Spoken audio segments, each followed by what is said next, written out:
Hello and welcome to TVP World. You're watching another edition of World Talks, and I'm your host Benjamin Lee. Please join me and my guests on this next interview. Now, Poland's President Karol Nawrocki has vetoed a bill that would have extended benefits for Ukrainian refugees and sustained startling internet funding for Ukraine's military. His move has ignited backlash from Prime Minister Tusk's government and reopened deep divisions over refugee policy and national priorities. Joining us today on TVP World to explore this political fault line is Anna Wojciuk, Associate Professor at the University of Warsaw, whose work on European politics and public policy offers a crucial lens on the implications of this veto. Hello and welcome to TVP World. Hi, good afternoon. So can you help us understand what are the motivations behind President Nawrocki's veto and how impactful that will be for Ukrainians living here in Poland? I believe the motivations are to signal the much more tough stance towards Ukrainian refugees and Ukraine in general, which Karol Nawrocki presented as a candidate for presidency, but also previously as a chief of the National Remembrance Institute. So he has a typical right-wing approach, which is very cautious, not to say skeptical about Ukrainian, Polish history, about not being too soft with Ukrainians, and I believe this first veto is signaling a tougher stance on Ukraine and Ukrainians in Poland. And how do you think this is going to be perceived abroad when it comes to be it Ukraine or its international partners? Like, what kind of signal is Poland giving off? I believe it's an important signal because it's a remarkable shift comparing to the policy PIS pursued. Because if our viewers remember, during when the Russian full-scale aggression on Ukraine started in 2022, PIS and former President Andrzej Duda were very supportive of Ukraine and also gave a lot of benefits immediately to Ukrainian refugees to Poland. So I believe it's a major shift, and I think this is more important than just a single veto, because it shows PIS moving further to the right to the positions previously held by Konfederacja, the party on the right of PIS. I believe this comes from the fact that the support for PIS is decreasing and the support for the other right-wing party, Konfederacja, is growing, and the president is trying to cater to those voters. Right. And how it will be perceived? Well, I think that it will become increasingly clear that in Poland there is not a bipartisan approach to Ukraine, that the ruling coalition is much more Ukraine-friendly, and that the opposition and the president is much more skeptical towards Ukraine. Right, like you mentioned, there doesn't seem to be a very bipartisan support when it comes to Ukraine. And, well, we have seen, when it comes to polling number, a quite dramatic shift when it comes to the position on Ukraine. From the beginning of the war, we're looking at 80 to 90% of people supporting him, to now when less than 50% of Polish people actually are as supportive as they were before. Do you think that this kind of a change in public attitude has forced major parties or presidential candidates to having to recalibrate the position as well?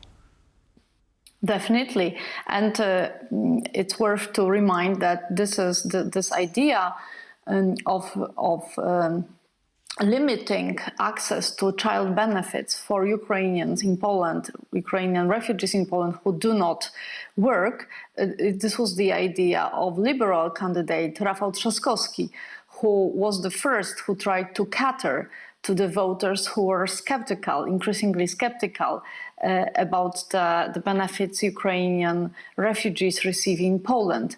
And Karol Nawrocki used this promise from presidential election to put the ruling coalition in an uncomfortable position. Right, so like I mentioned, this was also proposed by the Liberal candidate, and even the Prime Minister himself have also backed some form of limitation when it comes to benefits for Ukrainian refugees. What are the difference between their position when it comes to this topic, or do you think that is relatively unified when it comes to following the polling trend that has been going on in the country? I believe it's indeed following the trend in public opinion in Poland. And at the beginning of the campaign, it was clear for the liberals that there are not enough progressive voters to win the elections. So that's why I believe that Trzaskowski wanted to address this problem early on. I'm not sure if this was the most fortunate issue to signal this tough position on Ukrainian refugees, but that's how it played out. And what's the difference? I believe that on the side of liberals, it's more instrumental. So I do not believe there is a deep policy preference for limiting those benefits, whereas for the right, I think it's a genuine policy position with a much greater salience. Right. Now, the Polish Prime Minister has argued that this veto could actually cost about 2 billion euros. How does denying benefits to non-working refugees and not paying for Starlink actually increase budget pressure? I didn't hear this assessment, so I'm not in a position to answer.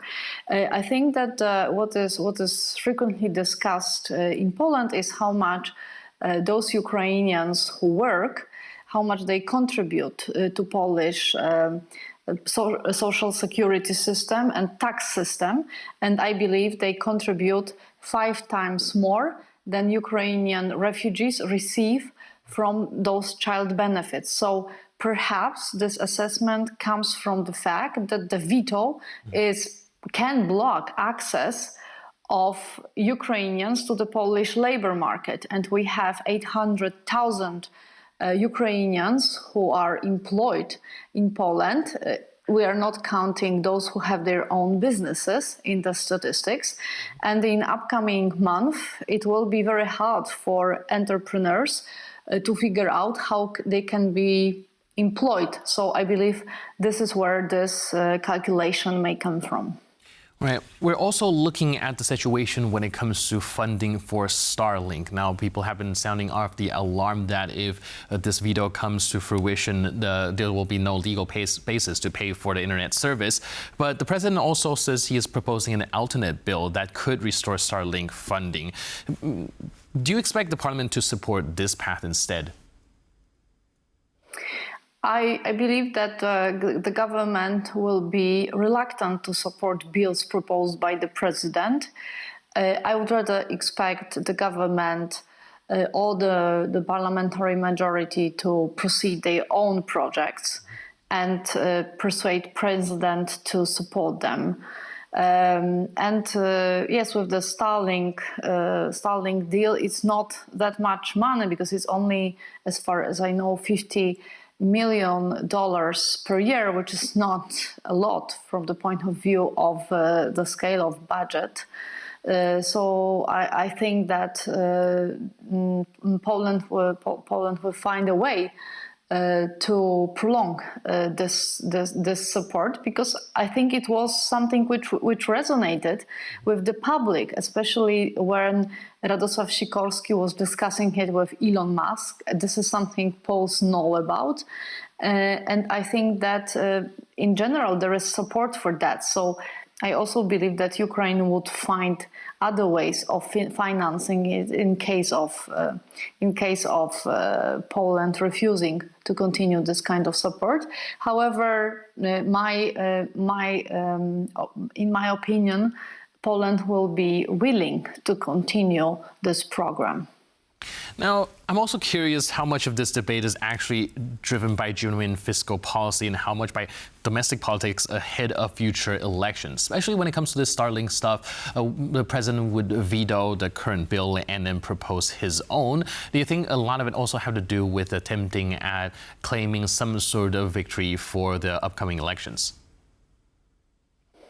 Well, for sure. I think that the new president would like to have as many victories as possible. But on the other hand, the government has a lot of tools to block it. So I do not think that the government will easily allow the president to have those even small wins. Right, and you think that the current veto, a lot of it is driven by more the political consideration, or much of it has more to do with the fiscal policy? So I do not think it's about fiscal policy. In fact, I think it's about mostly about nationalism and about anti-Ukrainian element in Polish nationalism, and the fact that Karol Nawrocki and the Polish right is very frequently discussing the fact that Ukraine is not appreciating enough Polish support, that we still have problems in commemorating Polish victims of the Volyn ethnic cleansing.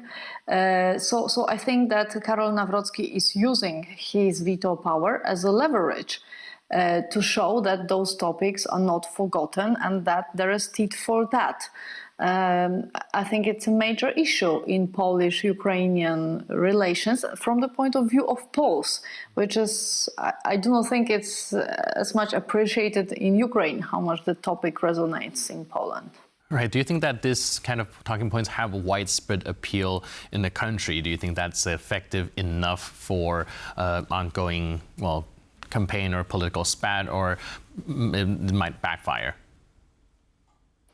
Well, you said that attitudes towards Ukrainian refugees are changing, and I believe that those sentiments build up. So, on the one hand, there is certain fatigue with Ukrainian refugees among the Poles, and on the other hand, definitely Poland needs Ukrainians on our labor market, because otherwise Polish labor market would be in deep crisis.